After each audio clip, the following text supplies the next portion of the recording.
Hello बच्चों, जैसा कि थंबनेल आप देखे हैं, आज का टॉपिक हमारा है VSEPR theory, valence shell electron pair repulsion theory. इसके पिछले वीडियो में हम लोगों ने हाइब्रिडाइजेशन देखा था। तो हमें क्या लगता है, क्या किसी कोवेलेंट कंपाउंड का हाइब्रिडाइजेशन निकाल देने पर उसकी ज्योमेट्री दी जा सकती है? तो जवाब है हाँ और नहीं भी, क्योंकि कंपाउंड के सेंट्रल एटम के चारों ओर अगर कोई लोन पेयर नहीं रहा, कंपाउंड के सेंट्रल एटम के चारों ओर अगर कोई लोन पेयर नहीं रहा, कोई लोन पेयर नहीं बचा, तब तो ज्योमेट्री हमारी सही हो जाएगी हाइब्रिडाइजेशन के बाद। लेकिन अगर कोई लोन पेयर बचा तो ज्योमेट्री हमारी गलत हो जाएगी। हमें कुछ अलग ज्योमेट्री का सामना करना पड़ेगा, हमें कुछ अलग ज्योमेट्री देखना पड़ेगा। तो इसके लिए थोड़ा सा रिकैप करते हैं आपका हाइब्रिडाइजेशन का, और हाइब्रिडाइजेशन के बाद हम देखते हैं कि हमारी कौन सी ज्योमेट्री सही होती है और हमारी कौन सी ज्योमेट्री गलत होती है। क्या लोन पेयर का क्या चक्कर है? लोन पेयर को हम लोग पहचानते हैं जैसे कि अमोनिया में, अगर अमोनिया में हम लोग आते हैं तो नाइट्रोजन के वैलेंस शेल में है 5 इलेक्ट्रॉन। अब 5 में 3 हाइड्रोजन के साथ बॉन्ड बना लिया और 2 बच गया। अब 2 मतलब एक लोन पेयर, तो यहाँ पर लोन पेयर बचा। अगर लोन पेयर बचेगा तो हमारा ज्योमेट्री गलत होगा, इसमें हमारी ज्योमेट्री गलत हो जाएगी। तो हम लोग कुछ देख लेते हैं, पुराना रिकैप देखते हैं। हाइब्रिडाइजेशन, हमारा हाइब्रिडाइजेशन sp हो सकता है, sp2, sp3, sp3d, sp3d2, sp3d3, ये सब अलग अलग हाइब्रिडाइजेशन हमारे पास आते हैं। हाइब्रिडाइजेशन निकालने का एक फॉर्मूला आपके पास था, x = SA + ½ G - B + C, जहाँ SA था total number of surrounding atom, G था सेंटर एटम का वैलेंस इलेक्ट्रॉन, V था total multiple valency of surrounding atom, एक बार और total multiple valency of surrounding atom, और E था हमारा charge.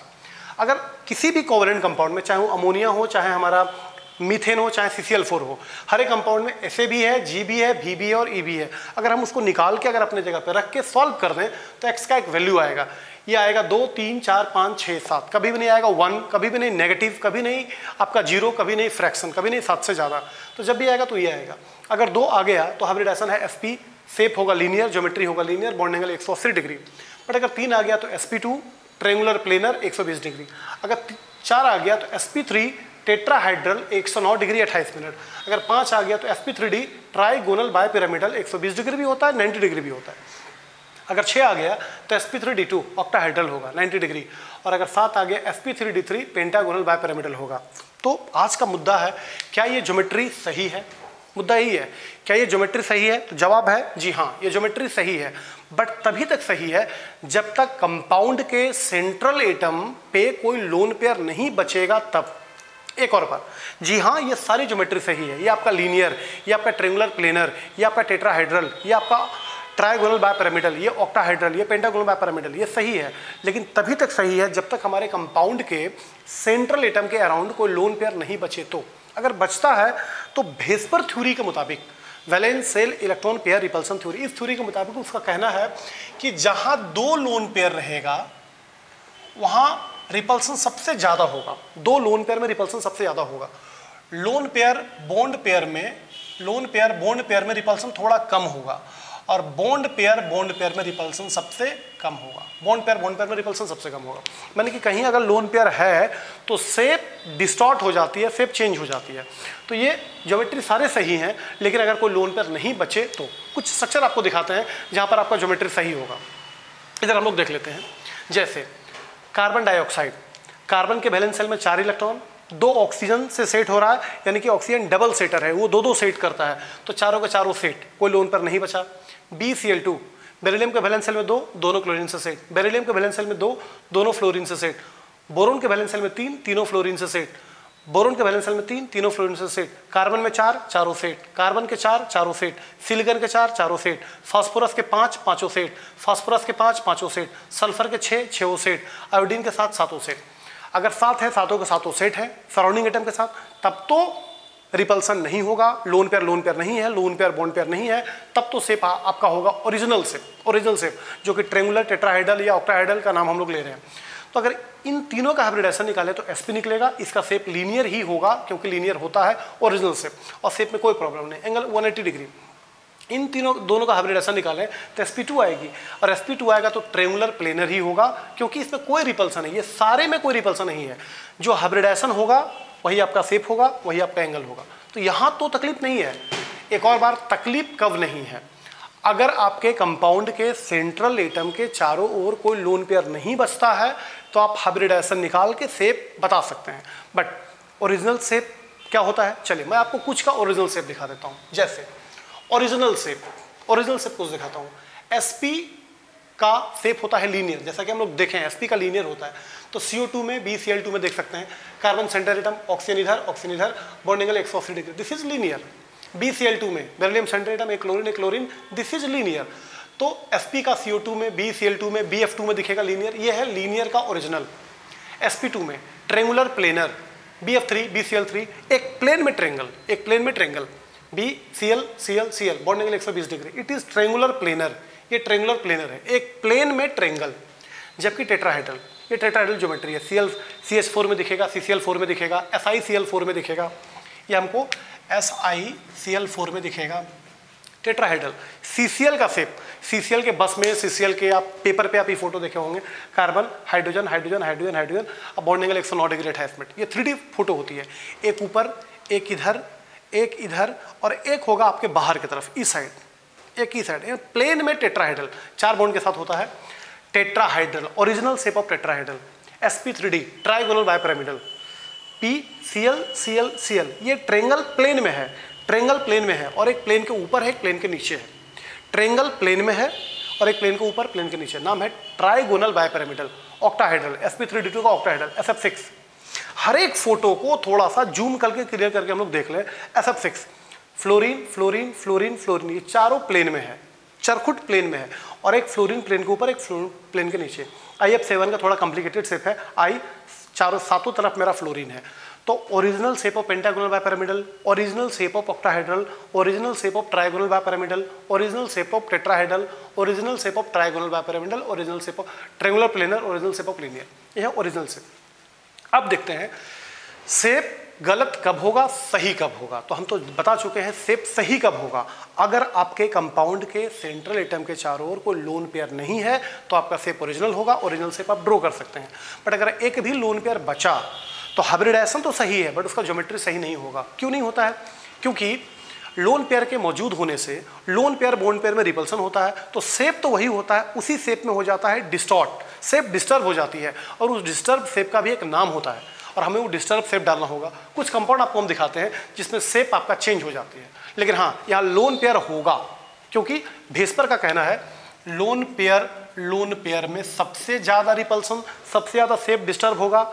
Lone pair bond pair में थोड़ा कम शेप डिस्टर्ब होगा, अब बॉन्ड पेयर में बिल्कुल शेप डिस्टर्ब नहीं होगा। यही है भेस्पर का कहना, valence shell electron pair repulsion theory. गौर करें, अमोनिया नाइट्रोजन के वैलेंस शेल में 5, सेटिंग 3 से, एक लोन पेयर बचा। फास्फोरस के वैलेंस शेल में 5, सेटिंग 3 से, फास्फोरस में 5, सेटिंग 3 से, जेनॉन में 8, सेटिंग 6 से, ऑक्सीजन डबल सेट, तो सब में एक लोन पेयर बचा। सबका हाइब्रिडाइजेशन है sp3, होना चाहिए टेट्राहाइड्रल, पर टेट्राहाइड्रल नहीं होगा क्योंकि यहाँ पे एक लोन पेयर बॉन्ड पेयर बच रही है, ये प्रॉब्लम है। अब शेप इसका होगा पिरामिडल, मैं आपको ड्रॉ करके दिखाता हूँ। चलिए अब हम इसका पिरामिडल शेप ड्रॉ करके दिखा दें। आते हैं, जैसे अमोनिया PH3 PCl3 XCO3 सबका शेप यही है। अगर मैं अमोनिया का ड्रॉ कर दूं, नाइट्रोजन, एक हाइड्रोजन, हाइड्रोजन और हाइड्रोजन, देखिए अगर लोन पेयर के साथ हम देखें तो हमको ओरिजिनल शेप का स्मेल मिलेगा, हम ओरिजिनल शेप फील कर सकते हैं। जैसे इसका ओरिजिनल शेप था टेट्राहाइड्रल, तो टेट्राहाइड्रल जैसा लग रहा है, मीथेन जैसा लग रहा है, CCl जैसा लग रहा है, बट अगर लोन पेयर के साथ देखेंगे तब, लेकिन ओरिजिनल शेप का जो फील तो हमको मिलता है लोन पेयर के साथ, जबकि शेप का नाम अगर हमको बोलना हो तो हमको लोन पेयर को इग्नोर करना होगा। अब लोन पेयर को छोड़ दें, अगर लोन पेयर के साथ देखें तो हमको फील दे रहा है उसका टेट्राहाइड्रल का, लेकिन अब इसको नहीं देखते, अब यही तीनों देखते हैं तो फील होता है पिरामिडल का, इधर से खड़ा, इधर से खड़ा, इधर से खड़ा, as like pyramid, so shape is pyramidal. तो चारों का एक ही शेप है पिरामिडल, NH3 चाहे PHHH चाहे PCl, इट इज पिरामिडल। और जब शेप चेंज होगा तो एंगल भी चेंज होगा, एंगल भी डिस्टर्ब हो जाती है, 109 डिग्री 28 मिनट के यहाँ पे 160 डिग्री 8 मिनट। अब वाटर H2S में देखते हैं, ये दोनों का सेम रीजन है। ऑक्सीजन के बैलेंस शेल में 6, सेटिंग 2 से, बचा कितना 4, मतलब 2 लोन पेयर, यहाँ और ज़्यादा डिस्टर्ब करेगा। तो sp3 के मुताबिक टेट्राहाइड्रल तो होता, पर टेट्राहाइड्रल होगा नहीं ड्यू टू 2 लोन पेयर के कारण शेप डिस्टॉर्ट होगी।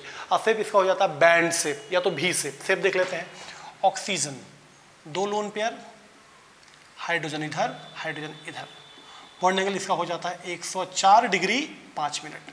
अब शेप का नाम है बैंड शेप या तो V शेप, बैंड शेप या तो V shape. Next XeF2 sp3d है, होना चाहिए था ट्राइगोनल बायपिरामिडल, sp3d का होना चाहिए था ट्राइगोनल बायपिरामिडल, जबकि जेरोन के वैलेंस सेल में 8, सेटिंग 2 से बचा 6, मतलब 3 लोन पेयर, सेप डिस्टॉर्ट होगा। और सेप डिस्टॉर्ट करके कर देता है लीनियर। मैं इसका ज्योमेट्री आपको दिखाता हूँ। XeF2 का Xe 1 2 1 2 1 2 फ्लोरीन और फ्लोरीन।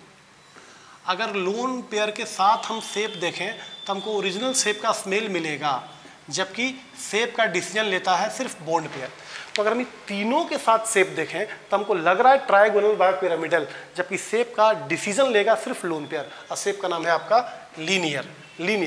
ये तीनों के साथ ओरिजिनल का स्मेल आप ले सकते हैं, जबकि सेप का डिसीजन लेगा सिर्फ बॉन्ड पेयर। नेक्स्ट XeF4 का XeF4 1 2 1 2 fluorine fluorine fluorine fluorine, जबकि इसका हाइब्रिडाइजेशन है sp3d2। होना चाहिए था ऑक्टाहाइड्रल, पर जेनोन के वैलेंस सेल में 8, सेटिंग 4 के साथ अभी भी 2 लोन पेयर बचा, और लोन पेयर बचा सेप को डिस्टॉर्ट करेगा।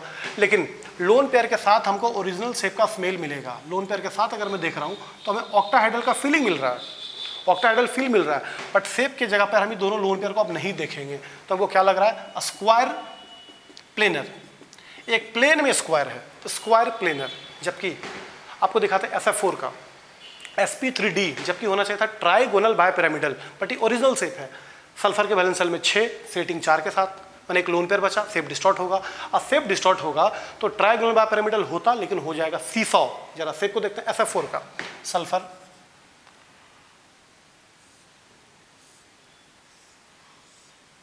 सल्फर के वैलेंस सेल में 6, तो 1 2 3 4 5 6, जबकि यहाँ फ्लोरीन, यहाँ फ्लोरीन, यहाँ फ्लोरीन, यहाँ फ्लोरीन।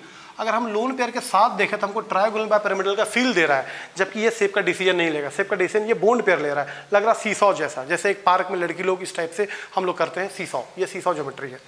यहाँ पर आते हैं ClF3 का हाइब्रिडाइजेशन वंस अगेन sp3d है। होना चाहिए था सबका ट्राइगोनल बायपिरामिडल, लेकिन ध्यान दीजिए क्लोरीन के वैलेंस सेल में 7 है, सेटिंग 3 के साथ है, बचा 4, सेप फिर डिस्टर्ब होगा, सेप हो जाएगा बैंटी सेप। सेप दिखाते हैं, chlorine this this this this और दिस।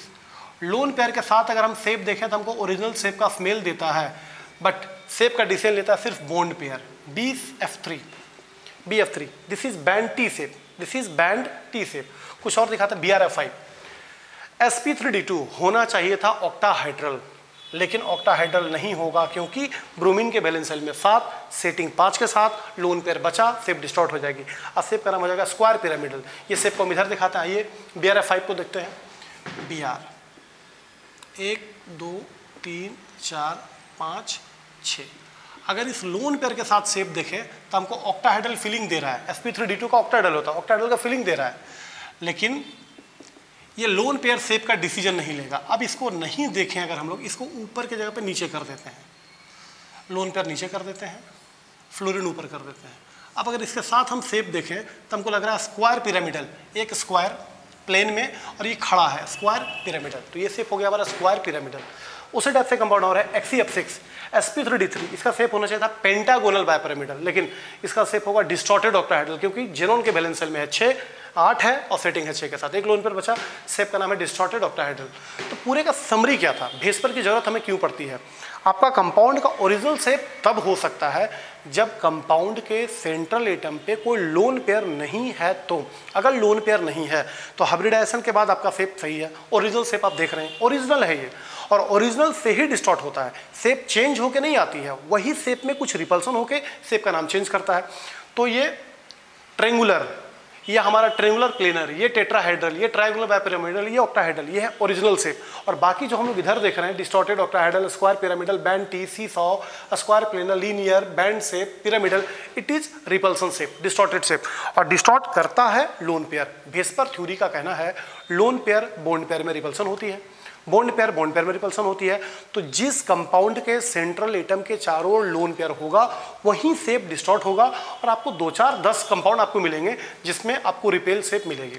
तो इस वीडियो को थोड़ा सा आगे पीछे करके देखिए, आपको पता चलेगा ज्योमेट्री हमारी कब सही होगी, ज्योमेट्री हमारी कब गलत होगी। Thank you.